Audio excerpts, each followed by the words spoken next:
नमस्ते, जय Hind to everyone. बीपीएजी 172 में दोस्तों यूनिट नंबर 1 देख चुके हो। अगर पहली बार आए हो चैनल पे तो सब्सक्राइब कर लेना और प्लेलिस्ट में जाकर देख लेना, ठीक है। ये आपकी जो किताब है इसका नाम है शासन, मुद्दे और चुनौतियाँ, बीपीएजी 172। इसमें यूनिट नंबर 2 पढ़ेंगे जिसका नाम है शासन, अवधारणात्मक आयाम। आयाम मतलब पहलू अथवा डायमेंशन होता है, अवधारणा का मतलब होता है कॉन्सेप्ट। तो दोस्तों यहाँ पे शासन के बारे में सभी चीज़ें समझने वाले हैं। दोस्तों सबसे पहले परिचय देखते हैं। किसी राज्य में अच्छा शासन जन कल्याण के लक्ष्यों और उद्देश्यों को पूरा करता है। वैश्वीकरण के दौर में राज्य नागरिकों हेतु सुविधाजनक यानी कि फैसिलिटेटर और नियामक यानी कि रेगुलेटर बन गए हैं। तो आज का टाइम है दोस्तों, ग्लोबलाइजेशन का टाइम चल रहा है, वैश्वीकरण का टाइम चल रहा है। तो राज्य नागरिकों को अधिक से अधिक सुविधा देता है तथा उनका जीवन खुशी खुशी बीते, इसके लिए वो नियम कानून बनाता है। तो वो नियामक भी बन गए हैं। शासन अवधारणात्मक आयाम, यहाँ से सवाल आता है दोस्तों, इस पे आपको टिप्पणी लिखना है। तो सबसे पहले ये शासन, इस शब्द का इंग्लिश में मतलब होता है गवर्नेंस। तो यह शब्द लैटिन भाषा के गुबेरनियर से बना है जिसका अर्थ होता है संचालन करना। जब कोई संगठन किसी समूह पर नीतियाँ प्रभावी प्रबंधन मार्गदर्शन यानी कि गाइडेंस प्रक्रियाओं निर्णय संबंधी अधिकारों का प्रयोग करता है, तो इस प्रक्रिया को शासन कहते हैं। तो कुल मिला के शासन क्या है दोस्तों, एक प्रक्रिया का नाम है जिसमें कोई भी संगठन या अथवा कोई भी सरकार अपने नागरिकों पर नीतियां लागू करती है, प्रभावी प्रबंधन करती है, उनको सलाह देती है, प्रक्रियाओं का पालन करती है और निर्णय संबंधी अधिकारों का प्रयोग करती है, तो इसे ही शासन कहते हैं। दोस्तों ये तो नॉर्मल डेफिनेशन थी। यहाँ पे आप विश्व बैंक के अनुसार भी परिभाषा लिख सकते हो। विश्व बैंक यानी कि वर्ल्ड बैंक के अनुसार समाज के मामलों एवं समस्याओं के प्रबंधन हेतु संस्थागत संसाधनों तथा राजनीतिक अधिकारों का प्रयोग करना ही शासन कहलाता है। शासन क्षेत्रीय अखंडता की गारंटी देता है और जनता की सुरक्षा व कल्याण को सुनिश्चित करता है। तो जैसे कि हम भारत में रहते हैं तो दोस्तों भारत सरकार हमें आंतरिक और बाह्य सुरक्षा प्रदान करता है, तभी तो अपन अपने घरों में सेफ रह पाते हैं। इससे सरकार अपने सामाजिक व आर्थिक संसाधनों का प्रबंधन करती है। शासन में विकास की प्रक्रिया में औपचारिक तथा अनौपचारिक संगठन शामिल होते हैं। यानी कि शासन दोस्तों, सरकार तो चलाती है शासन, लेकिन ये जो स्वैच्छिक संगठन होते हैं, एनजीओ होते हैं, गैर सरकारी संगठन होते हैं, अंतर्राष्ट्रीय संगठन होते हैं, ये अनौपचारिक संगठन होते हैं, तो ये भी शासन में शामिल हो गए हैं। अब जैसे कि दोस्तों विश्व बैंक एक अंतर्राष्ट्रीय संगठन है, एक अनौपचारिक संगठन है। वो भी दोस्तों दुनिया के तमाम उन सदस्य देशों के लिए नियम कानून बनाता है जो कि उसके सदस्य हैं, ठीक है। तो शासन की प्रक्रिया में निजी क्षेत्र नागरिक समाज सरकार शामिल होती है। राज्य अपने अंगों, राज्य के कौन से अंग होते हैं? 3 अंग होते हैं, कार्यपालिका, न्यायपालिका और विधायिका। तो राज्य अपने तीनों अंगों के माध्यम से जनता को शासित करता है, जिससे जन कल्याण व सतत विकास सुनिश्चित होता है। शासन की अवधारणा वर्तमान में व्यापक हो गई है। पहले शासन की जिम्मेदारी राज्य की होती थी, लेकिन अब निजी क्षेत्र और अंतर्राष्ट्रीय संगठन सरकारों के साथ मिलकर शासन की प्रक्रिया को संचालित करते हैं, जिससे जनता की भलाई हो सके। तो कुल मिला के मतलब यही गोल या यही एम रहता है किसी भी संगठन का, है ना, कि वो शासन की प्रक्रिया क्यों चलाता है? क्योंकि जन कल्याण को बढ़ावा मिले, उनकी समस्याओं का समाधान हो सके, जनता अपना जीवन संतोषजनक व आनंदमय तरीके से बिता सके। 1990 के बाद से ही आर्थिक सहयोग और विकास संगठन, जिसको इंग्लिश में कहते हैं OECD, संयुक्त राष्ट्र विकास कार्यक्रम UNDP कहते हैं इसे, यूनेस्को, ये सभी अंतर्राष्ट्रीय संस्थाएं या कार्यक्रम हैं, ने शासन प्रक्रिया में अच्छी भूमिका निभाई है। तो विश्व बैंक ने शासन में किस प्रकार से भूमिका निभाई है पढ़ लेते हैं। विश्व बैंक अपने 4 प्रमुख संस्थानों के माध्यम से काम करता है और अंतर्राष्ट्रीय स्तर पर शासन की प्रक्रिया को संचालित करके किसी देश को वित्त प्रदान, पैसे प्रदान करता है, जिससे उस देश के बुनियादी विकास में वृद्धि होती है। यानी कि विश्व बैंक उन सभी विकासशील गरीब देशों को पैसा देता है जहाँ पर अस्पताल बनने हैं, जहाँ पे हाईवे बनने हैं, जहाँ पर संरचनात्मक विकास होना है। और दोस्तों विश्व बैंक की ये 4 संस्थाएं देख लो, इनके माध्यम से वो अपने उद्देश्य को पूरा करता है, शासन की प्रक्रिया में हिस्सा लेता है। जैसे कि पहली इसकी संस्था है अंतर्राष्ट्रीय पुनर्निर्माण और विकास बैंक IBRD, अंतर्राष्ट्रीय विकास संघ IDA, अंतर्राष्ट्रीय वित्त निगम IFC, इंटरनेशनल फाइनेंशियल कॉरपोरेशंस, बहुपक्षीय निवेश गारंटी एजेंसी MIGA, आगे चलते एक और संगठन के बारे में जानते हैं, आर्थिक सहयोग और विकास संगठन OECD। तो OECD अपने सदस्य देशों की मदद करता है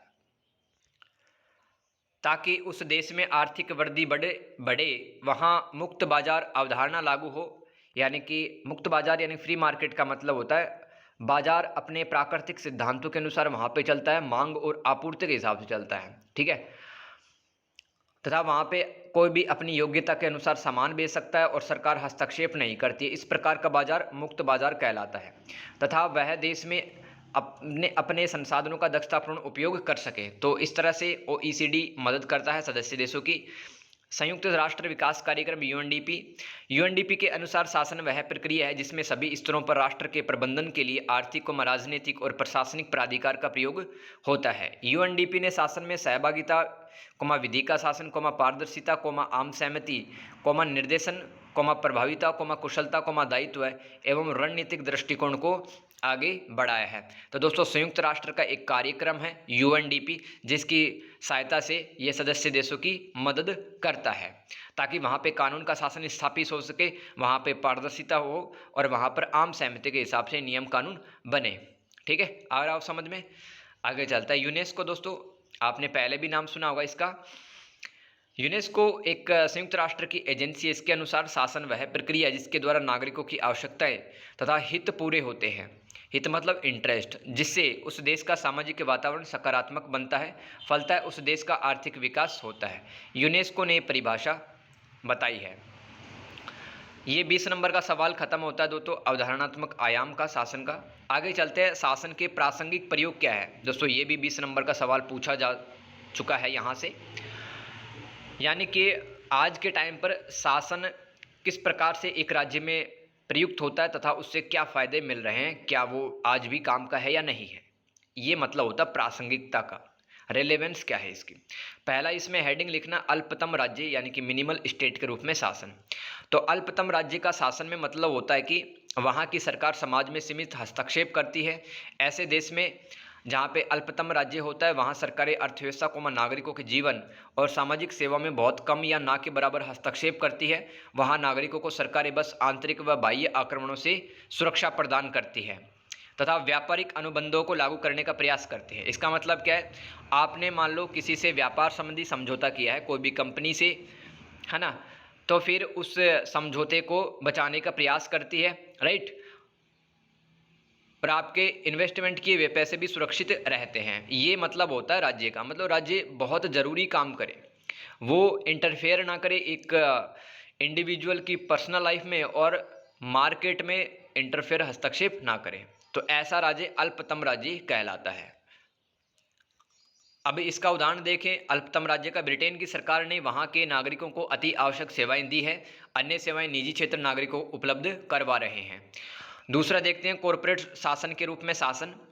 कॉरपोरेट शासन का मतलब होता है कि जिसमें नियमों, प्रथाओं और प्रक्रियाओं की ये प्रणाली है कॉरपोरेट शासन, जिसके द्वारा किसी कंपनी को निर्देशित और नियंत्रित किया जाता है। अब एक कंपनी की चलाने के लिए दोस्तों जो उसका मैनेजमेंट होता है वो अपने कर्मचारियों को निर्देशित और नियंत्रित करता है, तो उसके लिए नियम, प्रथा और प्रक्रिया बनाता है। तो इसी को कॉरपोरेट शासन कहते हैं। समझ में आ रहा है? तो इस शासन में पहचाना जाता है कि किसके पास कंपनी चलाने की शक्ति है और जवाबदेहिता है, और कंपनी में कौन निर्णय लेता है। तीसरा पॉइंट पढ़ते हैं नवीन लोक प्रबंधन के रूप में शासन यानी कि NPM के बारे में पढ़ते हैं। इसमें नागरिकों को ग्राहक के रूप में देखा जाता है और लोक सेवकों को लोक प्रबंधक के रूप में देखा जाता है। यह शासन नागरिक केंद्रित होता है ना, यानी कि नागरिकों की भलाई हो, यही NPM कहता है। NPM एक सार्वजनिक प्रशासन प्रणाली है जो दक्षता और प्रभावशीलता में सुधार हेतु निजी क्षेत्रों के विचारों और तकनीकों का उपयोग करती है। मैं आपको बता देता हूँ नवीन लोक प्रबंधन क्या है। दोस्तों जैसे कि कोई अस्पताल बनना है किसी क्षेत्र में, बड़ा अस्पताल, सरकार के पास में पैसे नहीं है, तो वहाँ के जो निजी क्षेत्र यानी कि कोई भी ठेकेदार है वो कह देगा सरकार से कि मैं अस्पताल बना दूंगा। ठीक है, अस्पताल में काम करने वाले जो कर्मचारी, डॉक्टर, वो तो सरकारी होंगे, लेकिन अस्पताल की बिल्डिंग कौन बनाएगा? निजी क्षेत्र, प्राइवेट सेक्टर, कोई ठेकेदार। ठीक है, तो सरकारी क्षेत्र निजी क्षेत्र की विशेषज्ञता, उनके विचारों तथा उनके संसाधनों का उपयोग करके जब जन कल्याण करता है तो इसे ही नवीन लोक प्रबंधन कहते हैं। आ गया समझ में? अगर दोस्तों आपको अच्छा लग रहा है पढ़ना तो आप एक अच्छा सा कमेंट कर सकते हैं, मैं देखूंगा कि आपको कैसा लग रहा है नोट्स। आगे चलते हैं।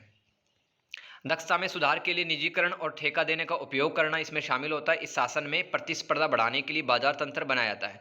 यानी कि मान लो वो अस्पताल जो बन रहा था, ठीक है, तो उस अस्पताल बनने के लिए नीलामी छूटेगी, ठीक है, कोई भी ठेकेदार एक अपनी मतलब राशि बताएगा, राइट, और फिर उसको ठेका मिल जाएगा। तो प्रतिस्पर्धा बढ़ती है लोगों के बीच में और इस तरह से बाजार तंत्र बनाया जाता है जिसमें जनता को सुविधाएं दी जाती है।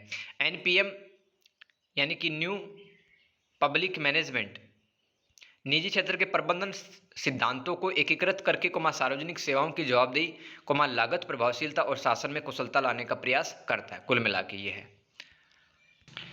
इसी में नेक्स्ट पॉइंट पढ़ते हैं डी, सुशासन यानी कि गुड गवर्नेंस के रूप में शासन।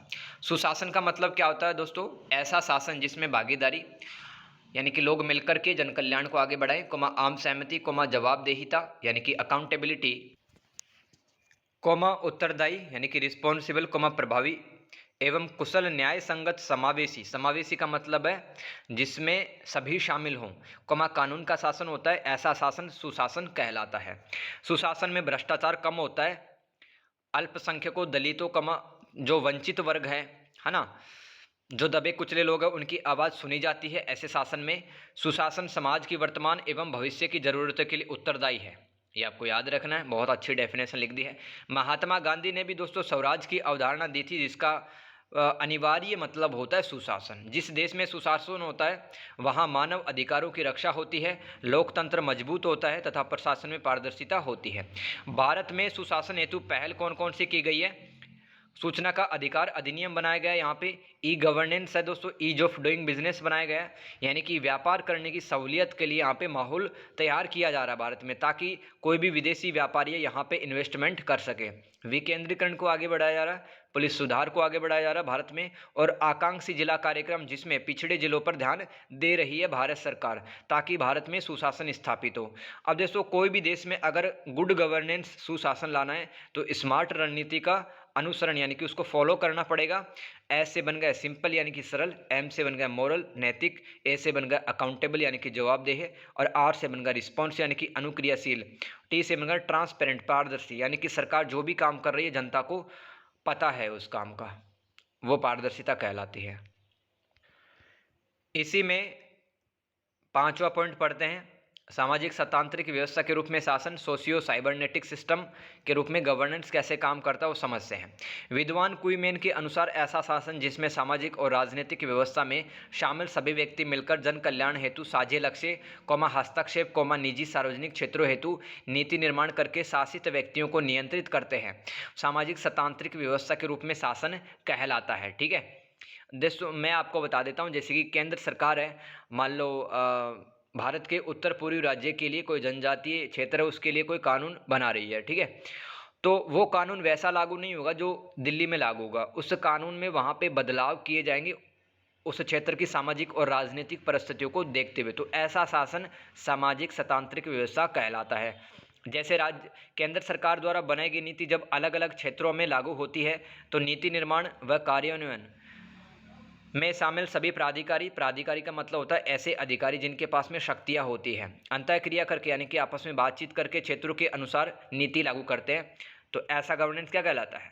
सामाजिक शतांत्रिक व्यवस्था के रूप में शासन कहलाता है। नेक्स्ट पढ़ते हैं दोस्तों, स्वसंगठित नेटवर्क के रूप में शासन। तो इस प्रकार का शासन नीति निर्माण और सेवा वितरण के लिए सहयोगात्मक दृष्टिकोण अपनाता है, जिसमें समाज की जटिल समस्याओं को हल करने के लिए कई कर्ता यानी कि कई एक्टर्स एक साथ काम करते हैं। जनता को सुविधा देने हेतु स्वसंगठित समूह जिसमें सरकारी क्षेत्र व निजी क्षेत्र शामिल होता है बनाए जाते हैं। यानी कि सरकार की तरफ से दोस्तों कहा जाता है कि सरकार कम से कम हस्तक्षेप करेगी पब्लिक फैसिलिटीज़ को देने के लिए, तो कुछ संगठनों का निर्माण कर दिया जाता है जो कि सरकारी भी हो सकते हैं और निजी क्षेत्र भी हो सकते हैं। तो फिर ये दोनों ही क्षेत्र मिलकर के लगातार वे राज्य, बाजार, नागरिक समाज के संपर्क में रहकर काम करते तथा शासन की प्रक्रिया में योगदान देते हैं। यह है स्वसंगठित नेटवर्कों के रूप में शासन। शासन के प्रकार पढ़ लेते हैं, यहाँ से भी सवाल आता है 10 नंबर का। राजनीतिक शासन, आर्थिक शासन, सामाजिक शासन, ये 3 प्रकार के शासन होते हैं। तो बारी बारी से पढ़ते हैं इनको। राजनीतिक शासन का मतलब है कि किसी देश, शहर, लोगों के कार्यों और मामलों को निर्देशित करके उन्हें नियंत्रित किया जाता है। इसमें राज्य तथा राज्य से परे यानी कि राज्य से अलग अंतर्राष्ट्रीय संगठन मिलकर राजनीतिक व्यवस्थाओं का प्रबंधन करते हैं। अब जैसे कि राज्य अपने नागरिकों को शासित तो करता ही है, साथ में जो अंतर्राष्ट्रीय संस्थान है जैसे कि यूनाइटेड नेशंस है, विश्व बैंक है, WTO है, ये भी राजनीतिक व्यवस्था का प्रबंधन करते हैं किसी राज्य में। जो विभिन्न मानदंडों यानी कि पैरामीटर्स तथा नेटवर्क के माध्यम से जनता को शासित करते हैं, तो ऐसा शासन पॉलिटिकल गवर्नेंस यानी कि राजनीतिक शासन कहलाता है। आगे चलते, वर्तमान में राज्य की शासन करने की शक्तियां सीमित हो रही है क्योंकि एक राज्य की राजनीतिक व्यवस्था में संयुक्त राष्ट्र, विश्व बैंक, यूरोपीय संघ जैसी अंतर्राष्ट्रीय संस्थाओं का हस्तक्षेप बड़ा है। आर्थिक शासन के बारे में पढ़ लेते हैं। ऐसा शासन जिसमें संस्थाओं और प्रक्रियाओं की प्रणाली होती है जो आर्थिक गतिविधि और लेन देन का समर्थन करती है। यह किसी देश के आर्थिक मामलों का प्रबंध करने हेतु राजनीतिक शक्ति के प्रयोग को भी संदर्भित करती है। यह आर्थिक शासन कहलाता है। आर्थिक शासन में क्या क्या शामिल होता है दोस्तों, पढ़ लेते हैं। संपत्ति अधिकारों की रक्षा करना सरकार के द्वारा, अनुबंधों यानी कि कॉन्ट्रैक्ट को लागू करना, बुनियादी ढांचा प्रदान करना, अधिकार रखने वालों का चयन, निगरानी करना, वित्तीय संसाधनों का प्रबंधन करना, आर्थिक नीतियों को लागू करना और आर्थिक संस्था में सुधार करके उनका सम्मान करना। ये किस में शामिल होता है, आर्थिक शासन में शामिल होता है। आगे चलते हैं। सामाजिक शासन तीसरा टाइप है। ऐसा शासन जिसमें सार्वजनिक क्षेत्र और निजी क्षेत्र मिलकर समाज की समस्याओं को हल करके जन कल्याण को प्रोत्साहित करते आगे बढ़ाते हैं। इसमें सामाजिक अवसरों का सृजन अथवा निर्माण करके नीतिगत लक्ष्यों की प्राप्ति की जाती है। जनता को सुविधा देने हेतु सार्वजनिक, निजी और स्वैच्छिक एजेंसियां मिलकर संचालन, प्रबंधन, नियंत्रण, निर्देशन का कार्य करती हैं सामाजिक शासन में। तो समाज की समस्याओं को हल किया जाता है ऐसे शासन में। आगे चलते हैं, लास्ट टॉपिक पढ़ लेते हैं दोस्तों, शासन की अवधारणा का मूल्यांकन यानी कि इसका फ़ायदा और कमी देखते हैं। देखो, फ़ायदा तो यही है कि जन कल्याण आगे बढ़ता है, जनता की समस्याएं हल होती हैं और जनता है वो सुखपूर्वक, संतोषपूर्वक जी पाती है अपना लाइफ। लेकिन इसकी कमी क्या है दोस्तों, वो देख लेते हैं थोड़ा। पिछले 20 सालों में लोक प्रशासन में शासन का मतलब बदला है। अब नागरिक समाज, गैर सरकारी संगठन तथा अंतर्राष्ट्रीय संस्थाएं शासन की प्रक्रिया में शामिल हो रही है, जिससे राज्य क्या बन गया है, निसत्व राज्य बन गया है, यानी कि होलो स्टेट बनता जा रहा है। जिसके पास में बहुत कम शक्तियां होती हैं, ऐसा राज्य निसत्व राज्य कहलाता है। अर्थात गैर सरकारी संस्थाएं राज्य पर हुक्म चलाती हैं, आदेश देती हैं, जिससे राज्य की शासन करने की क्षमता सीमित हुई है। तो भारत में कोई भी कानून नीति बनता है तो दोस्तों ऐसा नहीं कि केवल सरकार ही उसमें भागीदारी कर रही है उस कानून या नियम को बनाने के लिए। कुछ अंतर्राष्ट्रीय संस्थाएं हैं वो भी उसमें शामिल होते हैं, कुछ नागरिक समाज भी शामिल होते हैं और मिलजुल कर सभी काम करते हैं, उस कानून नियम को बनाते हैं। तो आज के टाइम पर सिर्फ राज्य ही कानून नियम नहीं बनाता, संगठन भी बनाते हैं, ठीक है, मिलकर के। तो राज्य जब जन कल्याण हेतु नीतियाँ कानून बनाता है तो इसमें गैर सरकारी संगठनों की भी प्रतिभागिता यानी कि वो शामिल होते हैं सभी। अर्थात राज्य अपने क्षेत्राधिकार में नीति निर्माण करने हेतु स्वतंत्र नहीं है, क्योंकि शासन की प्रक्रिया में राज्य के अलावा कई हितधारक अथवा कई शेयर होल्डर शामिल होते हैं। तो दोस्तों इस तरह से आपका ये BPAG 172 में यूनिट नंबर 2 है, इसका द एंड होता है। दोस्तों अगर आपको अच्छा लगा है पढ़ना तो अपने दोस्तों के साथ शेयर कर सकते हैं और एक अच्छा सा कमेंट करके बता सकते हैं कि आपको क्लास कैसी लगी। थैंक यू सो मच, मिलते हैं यूनिट नंबर 3 में।